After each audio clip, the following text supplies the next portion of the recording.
Si alguien quiere dar alguna opinión, hacer alguna pregunta, pues en cualquier momento puede interrumpirme. Bueno, el final, claro, es un final con puntos suspensivos, ¿no? No se sabe, pero realmente el tema de la película yo creo que es la infelicidad, ¿no? Porque es que todos son realmente infelices. Y lo que ofrece el futuro realmente no es un final nada consolador, ni nada... en fin, no es ningún masaje para el espectador. Estamos acostumbrados siempre muchas veces en el cine negro a ver finales muy duros, ¿no? La película es curiosa, habiéndola visto 2 semanas después del caso de Thelma Jordan, hay muchas cosas en común entre las dos. Incluso el inicio, cuando ellos se conocen y van a tomar algo, es diferente. Se recordarán que en la otra tenía más papel el alcohol, por ejemplo, y había algunos elementos distintos, pero la otra realmente también era un final bastante terrible y no sé si peor que el de esta, porque el de esta también es muy negro. En el otro caso la protagonista, que de todas formas era un personaje femenino muy distinto, porque la otra sí era una mujer fatal en toda regla y además moría al final, ¿no? Aquí realmente no sabemos ni siquiera si McDonald vive o no vive al final, después de los disparos, pero claro, el final son también, como en la otra película, son puntos suspensivos. Aquí, en la otra también, que es una película sobre la irrupción del delito y del crimen y de una cosa muy negra y muy terrible dentro de un matrimonio que lo destruye, aquí en realidad no sabemos si lo va a destruir, no sabemos lo que va a suceder. También es verdad que aquí el personaje de la mujer es muy diferente.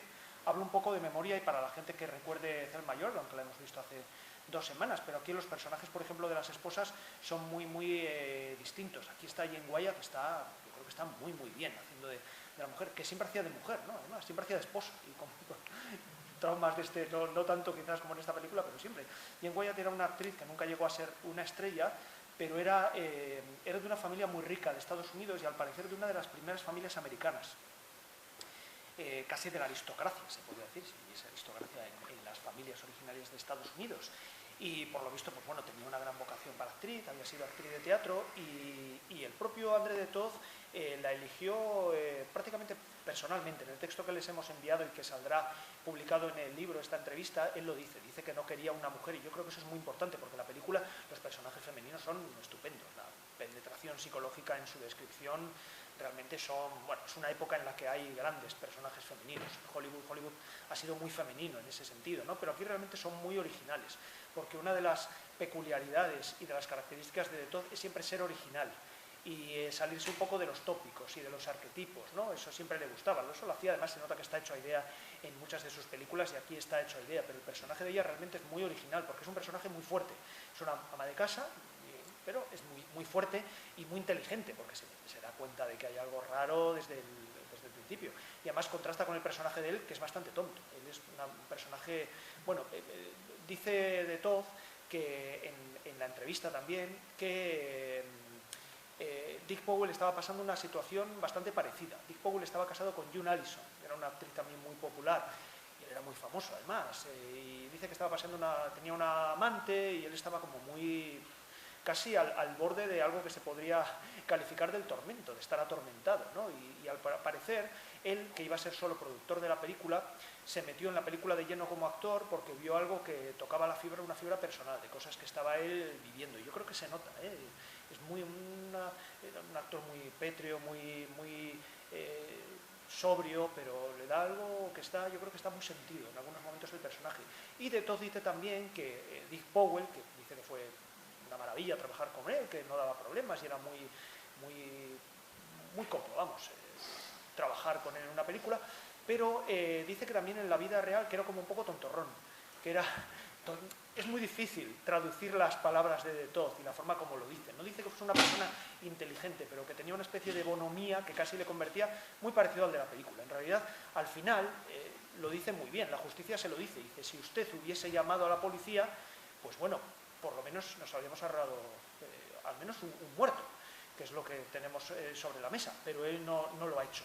Y además ha sido un desastre desde el principio, porque, claro, la película es una mujer, yo creo, muy inteligente, que es la esposa de él, una mujer que es una víctima que, sin proponérselo, arrastra a 3 tipos que no son inteligentes, porque los 3 hay uno además que está medio loco, pero vemos bien que tampoco es un psicótico normal, no es el típico psicótico, me refiero al personaje de Raymond Barr, ¿no? no es el típico psicótico del cine. Vemos que lo que le ha arrastrado ahí es también la soledad y la infelicidad, y el que se obsesione con esta mujer, que es una modelo, y él es un hombre que, en fin, un hombre voluminoso, en principio poco atractivo, aunque de todo dice en la entrevista que Raymond Barre era atractivo a su manera, también puede ser, no es un hombre tampoco feo su rostro, lo que pasa es que claro, es muy voluminoso, muy gordo, y cómo camina, y casi tiene hasta que cerrar la puerta en la primera secuencia con Dick Powell, no sé si se han dado cuenta, porque casi no cabe, tienen que cerrar la puerta cuando él va a hablar para pasar a acercarse a la mesa a hablar con el protagonista. Pero claro, es un hombre al que su propia soledad le ha convertido en una especie de paranoico, obsesivo, acosador, ¿no? Yo creo que eso está bien visto, no es un psicótico, no es un psicópata, no es un psicópata normal, como hemos visto en tantas películas. Y luego, claro, el otro es un tipo que ha cometido ahí un desfalco, ha hecho una cosa ahí con el dinero de los seguros para comprarle hasta un anillo de compromiso a ella, ¿no?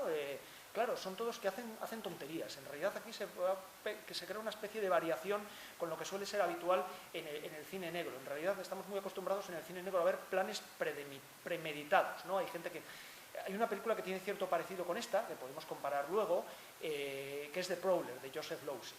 Incluso aquí la palabra prowler, merodeador, se utiliza durante varios momentos de la película y claro, es un elemento. Pero la otra película es también una película sobre las angustias de la clase media y la frustración de la clase media que provoca una situación criminal tan terrible como la de esta película, pero en la otra película hay un personaje que es el protagonista, que también realmente tiene rasgos de estar muy trastornado, le ha trastornado su propia situación social, no destripo tampoco los elementos de la trama, pero para que se hagan una idea, es una trama ya predeterminada, es decir, preparada por él. Aquí, sin embargo, no hay ninguna trama preparada. Esto sale casi de una especie de improvisaciones que están provocando las propias pasiones de los personajes. Y no hay tampoco una mujer fatal que mueva los hilos, porque ella en realidad es casi... lo hace casi de forma involuntaria. Bueno, antes me refería un poco al final de la película, ¿no? Al final de la película ella, claro, dice, bueno, vamos a intentar solucionarlo, vamos a intentar seguir adelante. Es muy interesante el plano final, cuando se les ve a través de las calles de Los Ángeles, muy breve, el coche se aleja y pone la palabra fin, ¿no? Casi es como un fin, casi como en interrogación, ¿no? ¿Qué sucederá?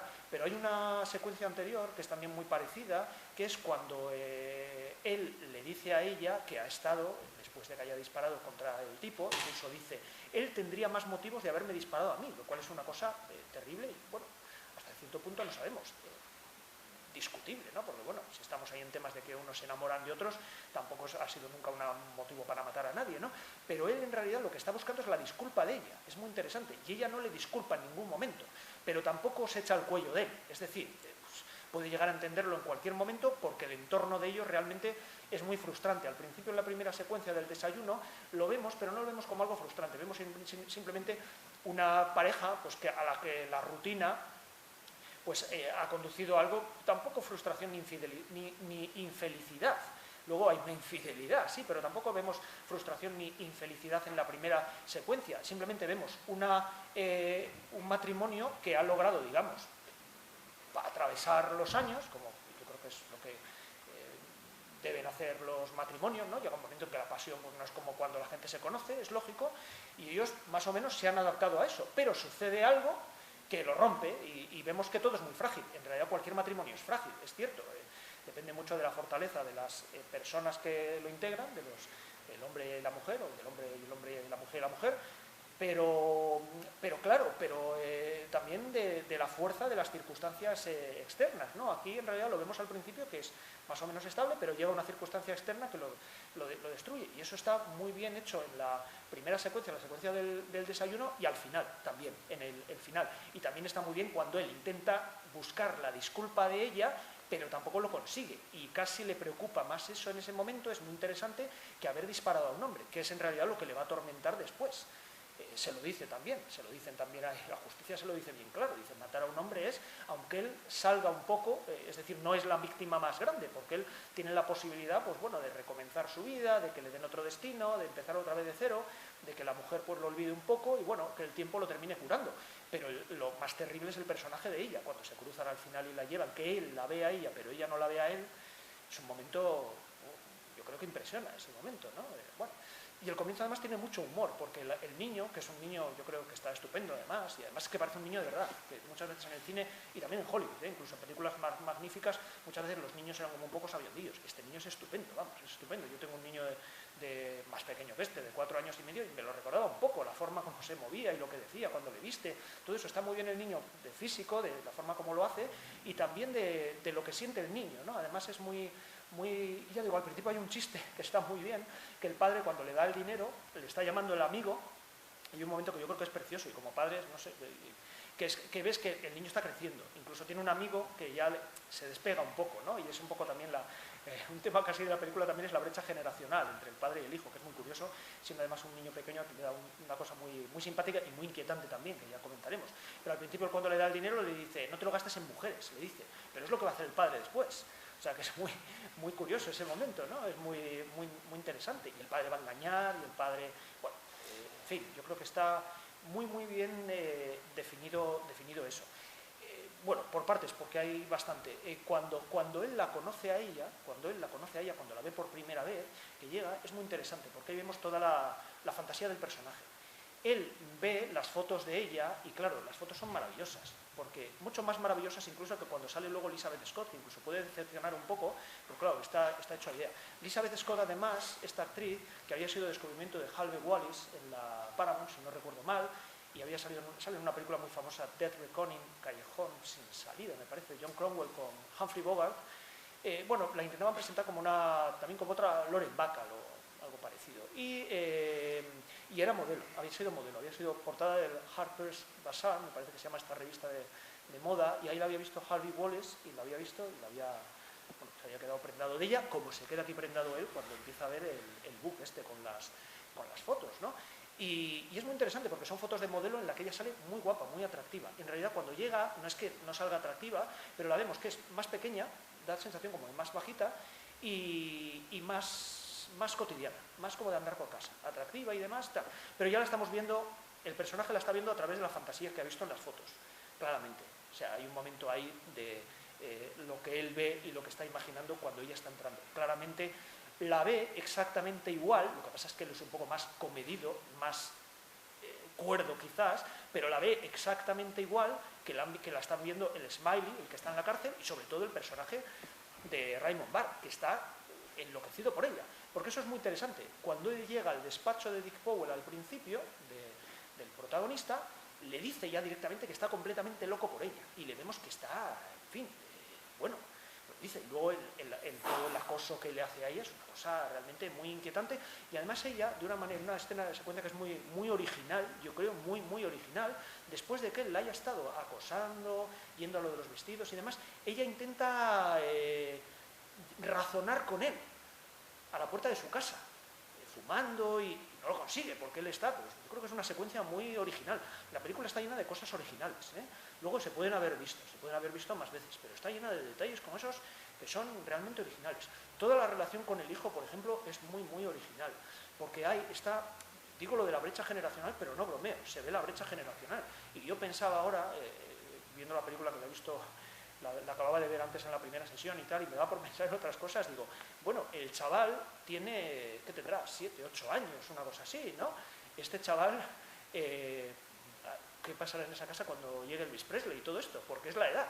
Es decir, la brecha generacional está casi anticipada de forma... es muy interesante eso, porque este chaval va a ser como James Dean en Rebelde sin causa, que es una película que tiene un poco que ver con esta también a veces, y lo dicen en uno de los textos que les vamos a entregar, porque esta película anticipa un poco los temas del malestar de la clase media, que luego Nicolas Ray, por ejemplo, va a tratar, o en la película de James Mason, no recuerdo cómo se llama, más poderoso que la vida, Bigger Than Life. Bueno, pues son temas que está anticipando aquí de Todd en una película de cine negro, de film noir, pero que luego van a aparecer con mucha potencia en películas posteriores, pero aquí ya están perfectamente definidos. Entonces la relación con el niño, ya fuera broma esto de Elvis y demás, claro, es una brecha generacional muy grande, pero es que en realidad el niño está viviendo lo mismo del padre. El niño también siente la realidad, un niño siempre necesita escapar y necesita la imaginación. Y aquí se nota que la realidad le está provocando casi pesadillas. ¿Qué es lo que le provocan las pesadillas? Los tebeos o realmente, bueno, probablemente los tebeos. Pero la película, de forma también muy original, vemos que cuando el niño tiene la pesadilla, que le van los padres a tranquilizar y todo, y son esos chistes sobre los tebeos, que están muy bien, además son muy reales, porque entonces había muchísima polémica en Estados Unidos con el tema de los tebeos de ciencia ficción y de terror. Incluso todo esto llegó al Congreso de Estados Unidos y hubo prohibiciones, incluso los famosos tebeos Warren.